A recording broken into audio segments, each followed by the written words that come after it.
Today was Genesis 12, 13, and Matthew 5. In Genesis 12,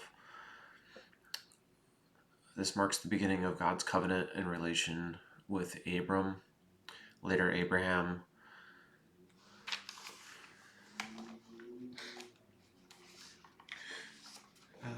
Let's see what happened in 12.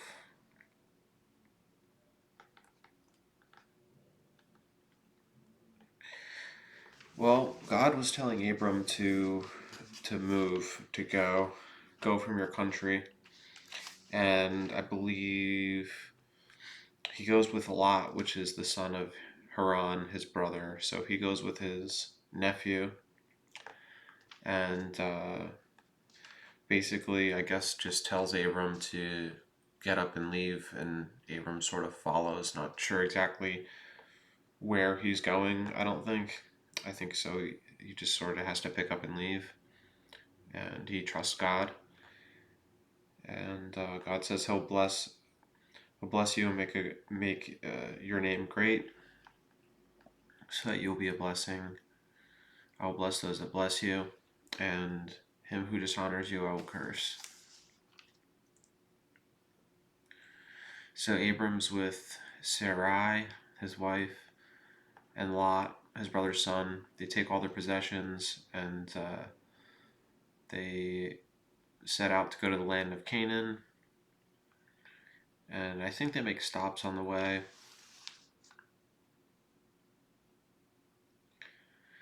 And then I believe there is a famine, and then Abram and Sarai enter Egypt, and Pharaoh sees Sarai, and Abram knows this going in, so he tells Sarai that when they go in to meet the Pharaoh, because there's a famine, so they're probably starving and they need food, and they say Sarai is gonna pretend like she is Abram's brother.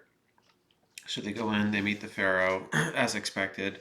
They see that Sarai is very beautiful, and Pharaoh takes her as wife and sort of treats Abram well as well, giving them sheep, oxen, male donkeys, servants, and so forth. And what was interesting here is Sarai is probably 65-ish at this point, because I think she's 10 years younger than Abram.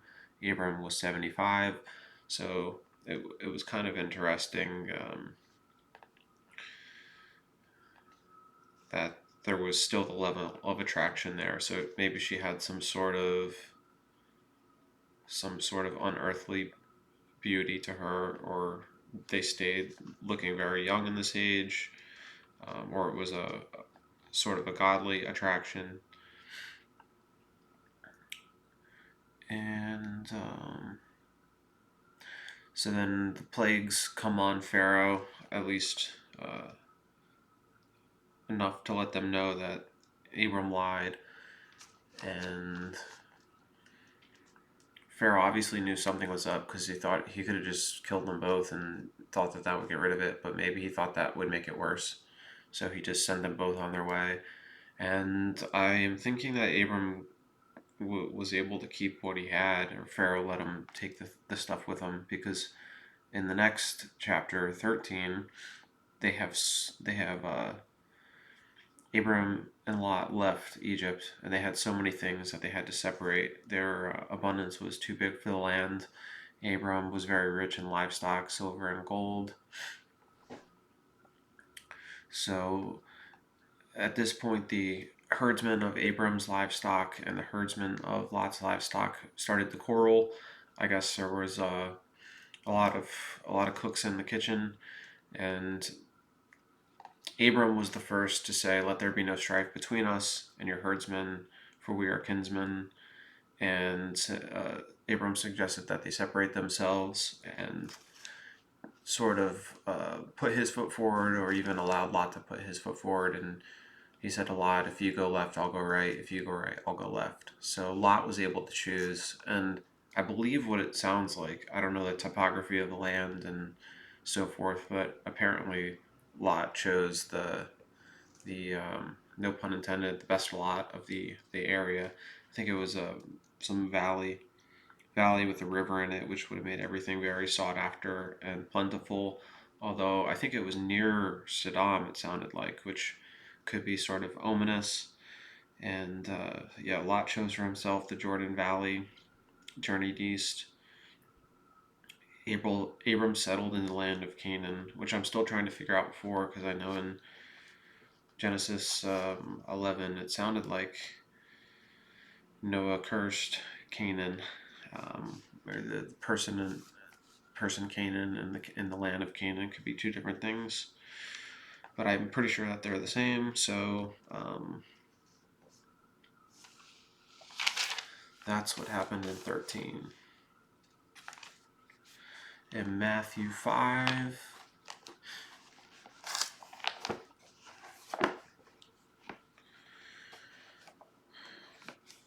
we have the Sermon on the Mount, and this is after Jesus was in the woods for 40 days, 40 nights, and he starts calling his first disciples. He was walking by the Sea of Galilee and picked up Simon, who's called Peter, and Andrew, and then two more brothers, James and John, who were fishing, mending their nets, and so forth. So 5, they have the Sermon on the Mount. This is right after that, and it says the Beatitudes, or Beatitudes, which the definition is a title given to, it's a supreme blessedness.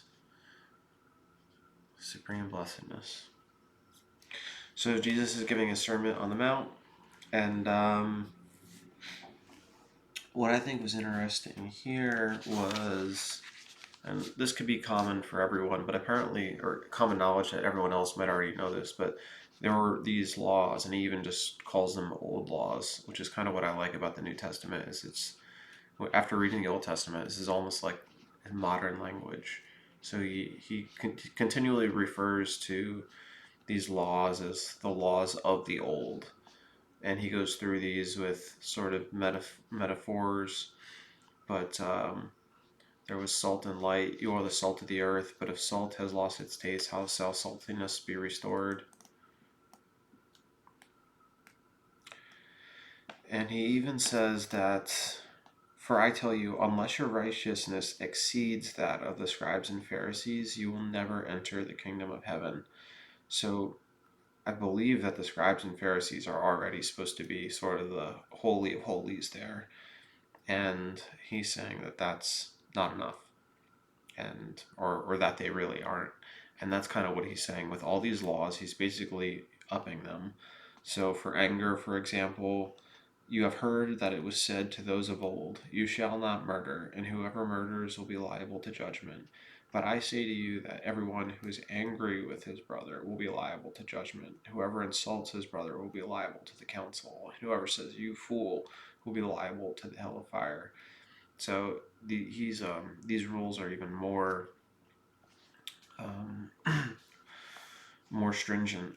Divorce, it was also said, whoever divorces his wife, let him give her a certificate of divorce. But I say to you, everyone who divorces his wife, except on the ground of sexual immorality, makes her commit adultery, and whoever marries a divorced woman commits adultery. And